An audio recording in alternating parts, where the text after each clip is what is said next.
Paano ka matutulog niyan? Paano ka ihiga? Eh, ang higpit. Tutulog ko lang. Paano ihiga? Sige nga, tignan ko nga kung paano ka humiga. Sige nga.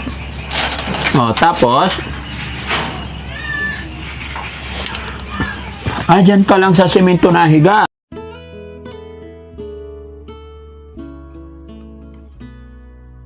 Iya, ilang taon na nakatali. Ang tali na yan, pag doon siya. Ha? Parang baboy nangyari. May baboy din sa kabila. Tapos dito. Nay, hanggang kailan mo po aalagaan yung anak mong dalawa na ganyan? Ang buhay ako po. Pag buhay ako, maalagaan ko po sila. Paano, Nay, pag mahina ka na? Hello, Nay. Magandang hapon. Magandang hapon po. Kumusta po kayo dito? Ito po. Nag-ano po sa dalawa, nag-aalaga po, hirap na hirap na po. Dito ka, Nay. Lapit ka muna dito, Nay.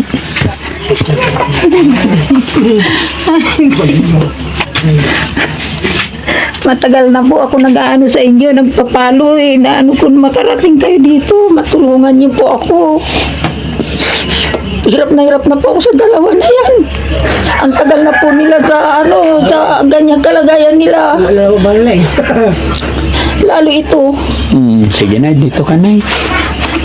Anong pangalan ni Nanay? Rosita Pagunsan de Guzman po. Ilang taon na po kayo, Nay? 70 ko na po. Nasaan na asawa nyo? Namatay na po. Kailan pa namatay? Noong February 2020 po. 2020. So, 1 year mahigit. Po. Hindi po, na po, 5 years na po. 2020. Bagay, 2025 na. Opo. 5 years na siya. Na nabubuhay asawa nyo, anong trabaho niya? Wala po, dati ng buhay po pa siya noon. Sa imprenta po siya, sa printing press. Ngayon, matanda na, nag-resign na po siya. Hindi na siya pwede magtrabaho, naging senior. Standby na po siya kasi may sakit. Nang kaya nakapaano po ng ito pong kalagayan namin, nagkaganito na po itong mga anak namin. Ilan po anak nyo, Nay? 5 po. Saan yung 3?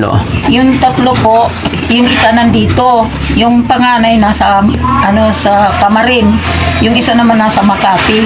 Anong trabaho sa Makati? Nagtutulak po ng kariton sa yung buko po. Saan sa Makati? Doon po sa may Palanan. Anong pangalan ng anak nyo sa Palanan? Gilson po. Gilson din. Matagal na siya doon? Opo, doon po siya nagboboto. Buko? Buko po ang ginagawa niya dati po. Doon din ako nagbubuko rin po ako, kaya nga nasugat ako dito noon. Nagtitinda kayo ng buko? As in yung buko talaga? Opo. Tapos nag-house to house? Opo. Itutulak po yung kariton. Ilang taon kayo doon nagbuko? Matagal na po nagbuko yung mister ko, tapos kasama ko, na hindi na niya kaya magtulak, siya na po nandito, naiwan. Ako nagbubuko po noon. Pati yan, nagbuko rin yan eh. Ito, Opo. Palanan kanyo. So Palanan po. alam nyo yung Pio del Pilar? Opo. Sinuturo ko nga po yung anak ko bunso ko po yun. Sabi ko pumunta ka kay Daddy Frankie. Nahiya daw po siya. Kachat ko nga ngayon, sabi ko, padalhan mo naman kami wala akong pamasahe. Pumunta po ako ng DSWD po. Kay may gamot siya dyan, kasi dinala ko sa Binlok po yun ng Merkulis. Wala pong gamot sa doon na isa. Kailangan bilhin ko po yun. Wala akong pambili, kaya pumunta ako sa DSWD ngayon, sirado po eh. Hindi nyo nakausap DSWD? Hindi po. Hindi ako nakaano ng gamot. Nandyan, dala-dala ko yung resita niya. Yung anak nyo nagtitinda ng buko, kumusta siya doon? Okay lang po, pero hirap din daw po sila dahil naggagrab din siya minsan paggabi. Sa gabi naggagrab May pamilya na yon? Opo. Ilan na anak 3 niya? po. Nahihirapan din po yun Matanong ko lang, Nay. Opo. Paano nangyari anong pangalan nito? Junard po. Si Jonald. Paano nangyari at nagkaganyan siya? Sabi mo, nagtitinda rin ng buko dati. Nag-aral po yan dati. Tapos, nakasikang semester lang po siya sa college dyan sa Miriam. Ngayon, hindi na nagpumasok, pumunta ng bukuhan. Nagbuko po siya, tapos na ayaw na niya magbuko, bumalik siya dito.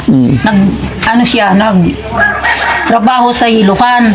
Doon sa Divisoria. Anong trabaho niya? Saan? Sa Yelo. Yelo. Opo, yun nagdi-deliver ng mga yelo. Mm. Ngayon, umuwi po dito, magdating ng mga 5 months yata, umuwi po dito. O saka naman pinababalik ng amo niya, nang bumalik po, ganyan na, tinawagan ako ng amo niya nga, si Junard, nakahubad. Tumitingin sa, ano daw, doon sa building nga may tumatalo na babae. Mm. O kaya pinakuha sa akin doon. Takot po siya, may mga aspect na nakikita yung nasasalubong. Takot siya. Opo. Kaya nang tinanong ko minsan po, sabi niya, kasama daw niya yung natutulog daw siya sa may pumasok daw sa kanya ng mga lalaki doon sa yung van na ng yelo. Mm. May pinapaano yata, kinulong siya doon. Doon yata sila naggaganyan. Ito hindi gumagamit ng ganon. Ngayon, sabi ng Ano yung gumaganyan? nagmamariwana po doon sa Divisoria. Hindi yan nagsisigarilyo. Ngayon, masigarilyo yan. So, ibig sabihin na possible na naturuan siya doon. O siguro po. Kaya, namin sa mental, binala namin sa mental yan. Iyan, gumaling. Pinakuha sa akin doon. Inuwi ko po dito. Pagdating dito, mga 3 araw, ganyan na lang po. Sinira niya yung ilaw namin, mga TV, binasag-basag po niya, lahat ng gamit namin. Kahit yung mga bintana namin, siya yan na nagsira niya lahat. Kaya, Daddy Frankie, hindi ko na po alam ang gagawin ko. Buhay pa yung asawa ko noon. Naiwan sa akin yung 2 alaga ko. Dati, naglalabandira lang ako dyan sa dito sa barangay po. Pero ngayon, hindi ko na kaya maglaba. Yung inaano ko na lang po, dinadalan ako dito ng magkabas ng at least may pang araw-araw po kami. Minsan, wala eh. Kanina nga, ulam namin, bagoong. Ito, mapili. Minsan, hindi siya kumakain. Kulang na kulang talaga ako sa pinansyal. Siya naman, si Jackie Lo, ano nangyari sa kanya? Nangyari po sa kanya, nag-aaral po yan. Nandun po ako sa, nagtrabaho po ako sa bahay. Nagkasambahay. Yan, naiwan sa mister ko dito. Yan, nag-aaral sila. 3rd year po nag-aaral dyan sa Belang. Pagdating daw dito, nakagano na yan. Hindi ko alam kung ano nangyari sa kanya. Kaya nang dumating po ako, pinauwi nila ako dito. Nang umuwi po ako, ganyan na yan. Umiiyak dyan sa, sabi ko, ano nangyari sa'yo? Sabi niya, chinichismis nila ako, ganito, ganyan. Siguro po, yung hindi siya kumakain. Pumapasok siya na hindi nagbabaon. Pumapasok na hindi kumakain. Kaya sabi niya, hindi marunong makipaghalubilo. Ganyan na po yan. Ilang taon na siyang ganyan po na may sakit? Nung 17 years old niya, ngayon 36 na po. 19 years na siyang may sakit. Si Jonald, ilang taon? 24 years old niya, ay ngayon 37 na niya, 38. 13 years na siya. Matagal na po. Pabalik-balik lang po kami sa hindi rin gumagaling dahil nagkukulang po ako sa financial ng gamot.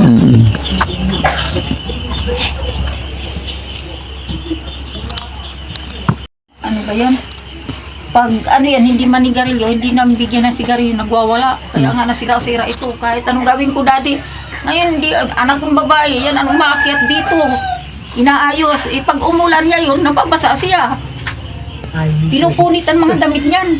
Tingnan yung mga damit niya, ganyan. Pinupunit niya yan. Minsan paggabi, naririnig nila, sumisigaw yan. Yan, alam na mga kapitbahay namin yan. Naiintindihan nila ako dahil wala rin ako magagawa. Dapat dinala na lang, i-steady mo na lang sa mapagamutan na. Kasi din, ayaw naman po nila tanggapin yan eh. Kasi wala daw magbabantay. Nung dinala namin ng mister ko yan, buhay pa ulit, binalik namin sa mental. Sabi ng doktor sa akin, priority yan na tanggapin namin dito na makumpine, ibalik. Pero, kailangan may magbabantay. Wala po magbabantay kahit sa Bagyo, dinala namin yan.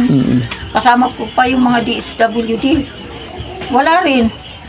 Kasi binibili ko dada yung gamot. Wala rin akong pinansyal na pambili ko ng gamot. Parehas niyang isa. Hindi ko alam kung saan ako kukuha ang pambili. May isa pa kayong anak? Hindi ito. Ito. kulang yung gamot na binigay sa kanya kasi wala na ubusan kami doon sa Binlok. Sa Binlok lang po yan. Every 3 weeks, dinadala ko yan. Ito Para- muna inuuna ko po. Kaya Ano bang sakit niya talaga siya? Hindi ko alam. Kaya sabi niya, ano daw, yung naano siya sa gutom, yung parang napasma po. Pero mataba naman siya na eh. Sa gamot po. Kaya nagtaka nga sila, ang timbang 81. Sabi niya, tapos ang dugo niya, 100, umaabot ng 150, 160, sa mataas daw. Pero Nay, matanong ko lang. Anong nakita nyo, anong mga ginagawa niya, bakit nasabi nyo at bakit nyo dinala sa Binlok?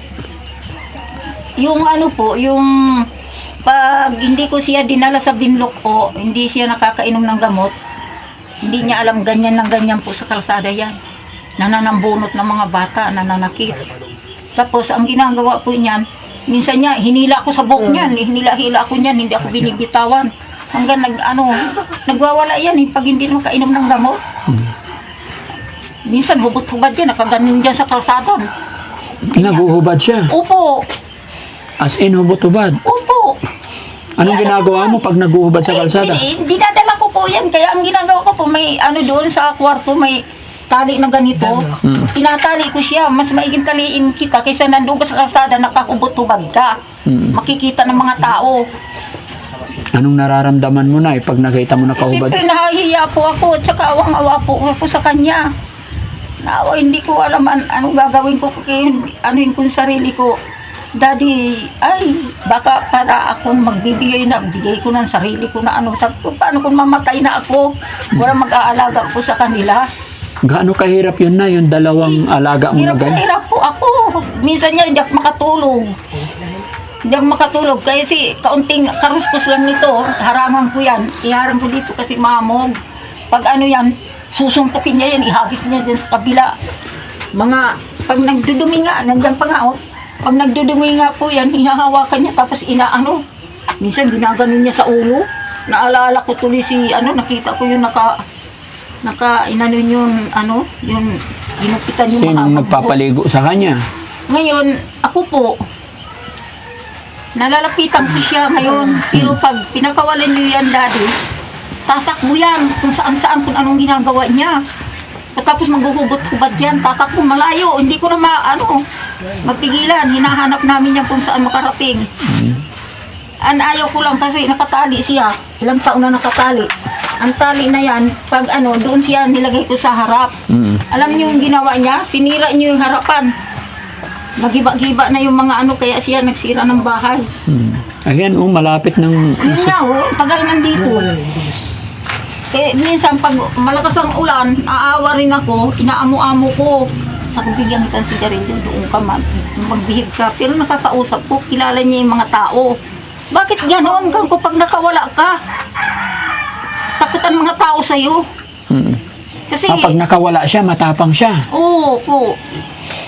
Anong ginagawa niya pag nakawala? Kaano siya katapang? Pag marinig niyan, pag kinausap kayo, tapos lalapitan mo, lalapitan ka rin niya na, kaya makikipaglaban yan. Kaya, hindi ko na alam kung ano Ba't nilapitan ko siya kanina na, ang bait niya. Mabait niya po yan, kaya manghihingi na siya. Kumusta sa baka nila? Kumusta po sa baka? Oh, ganun pa rin. Gusto mo sumama sa akin sa Makati? Takot din. Alam mo yung Makati? Alam mo yung Pio del Pilar? Takot din. Gusto na doon? Ha? Gusto na? Masaya dun. Punta tayo doon? Wala. Tiga Makati rin ako eh. Matagal siya doon sa nagtinda ng buko. Tinoy? Parang dyan. Yan, mabait yan, kaya lang walang bisyo yan. Ba't nagkaganyan ka kung pumunta na ng Divisoria? Hindi. Malinis ka sa katawan mo, bakit ngayon? Hinahawakan mo yung tae mo. Minsan ginaganyan mo pa sa ulo mo. Nawala talaga sa sarili Wala na. talaga po. Mayroon tayong natulong. Umaakyat nga doon sa sa Manggayan. Hindi ko mapababa. Baba ka, dala-dala ito. Kasi ito natanggal. Ito. Ay, si Junan, nakawala. sabi na hubot-hubad. Pumunta doon sa likod ng bahay ng anak ko. Doon, umakyat doon sa taas. Ginaganyan yung mga dahon. Baba ka, halika. Ayaw niya. Ayaw talaga niya bumaba. Sabi ko, may sigarilyo ako. Inano ko sa sigarilyo. Kaya dahan-dahan na bumababa. Napapaamog siya sa sigarilyo. Sa sibilin. Hindi ko inuuto-uto po na yung sabihin ko, bigyan kita sigarilyo, sige no. Minsan kakain ka, minsan ayaw kumain. Ako dito eh. Kumain ka na anak, kailangan ko maano ka, kay kawawa naman ako. Oo. Kawawa ako kung hindi ko parehas yan, hindi ko na alam kung anong gagawin ko. Nay, hanggang kailan mo po aalagaan yung anak mong dalawa na ganyan? Ang buhay ako po. Pag buhay ako, maalagaan ko po sila. Paano, Nay, pag mahina ka Yun na? na nga po minsan niya hindi ako makatulog. Itong mga binti ko, ang sakit-sakit. Ito, minsan sumasakit ang tiyan ko. Hindi ko alam ang gagawin ko. Tinitiisan ko lang na ganyan. Ako pa nagugupit niyan Mm. Kinakalbo ko. Mm. Buti na kahit papaano mataba pa rin sila, nakakain. Maano sa kanin, inaano ko lang na pag may pagkain, kanin, kumain kayo. Kako, pag walang tutulong sa atin. Mm. Maigi ligaw dito si Daddy Frankie. Minsan niya, pag naano ko sa cellphone, pinapakita ko sa kanya, gusto mo ng ganito? Pag sana dumating dito si Daddy Frankie na maano ka, matulungan ka na, kahit gamot lang, kahit sa gamot nyo lang. Kahit hindi na ako, kayo na lang kako. Mm. Bago ako mawala sa buhay nyo, wala ko sa, po, at least hindi ko kayo maano dahil magaling na kayo. Hindi ko alam kung sino mauuna sa atin, sabi ko sa kanila. Siguro inaano pa ng Panginoon ng Diyos nga, kaya walang tutulong sa amin. Ito nga po, ako naggagawa niyan. Dinidingdingan ko yan kasi nakikita Hindi ka ba ko yan. natulungan ng mga anak mo na matino? Again, mga anak ko po, puro hirap din sila. Itong anak ko dyan, 7 ang anak niyan. Ngayon lang silang kakaano kasi yung anak niyang panganay nakakatulong na sa kanila. Hirap din po sila. Saan sila nakatira? Dito din. Doon po sa likod, yung bahay doon na nagpagawa Hindi na sila. nagkaroon ng asawa si Jonald. Hindi na po, parehas yan silang dalawa. Sila, walang asawa. Minsan niya yan, inaano ko ngayon. Maganda nga yan ngayon, sumasagot na yan. Noon, hindi kumikibo yan. Ano yung pangalan niyo ulit, Nay? Rosita po. Nanay Rosita. Nay, naka-video po tayo. I-upload po namin ito. Mapapanood ng karamihan. Okay lang po ba? Okay lang po, para may makatulong sa akin. Sige, Nay, bigyan kita ng pagkakataon para manawagan sa ating mga kababayan. Baka sakali may magpaabot ng tulong. Baka may makatulong sa atin pagbili ng gamot ng mga anak niyo po. Sige, Nay, kwento mo yung nangyari, magpakilala ka at humingi ka po ng tulong. Sige po, Nay. Ko po si Rosita Pagunsan de Guzman. Sana po matulungan niyo po ako sa nangyari sa anak ko. Parang awaan niyo na, matagal na po panahon. Hindi ko na po alam ang gagawin ko. Tinaano ko po lang yung sarili ko para may tumutulong sa akin pero nagsawa na sila si kakatulong dahil hindi na po. Tuloy-tuloy ang pinansyal sa kanila. Pinansyal sa pagkain at saka pinansyal po sa sa gamot po nila. Kahit ang gamot lang po. Pero kailangan kong gumaling na po sila kahit mahirap ako. Pero gusto ko ang mga anak ko. Gumaling lang po silang dalawa. Matagal na po, ilang taon na po. Di ko na kaya. Tulungan niyo po ako sa aking kalagayan ngayon.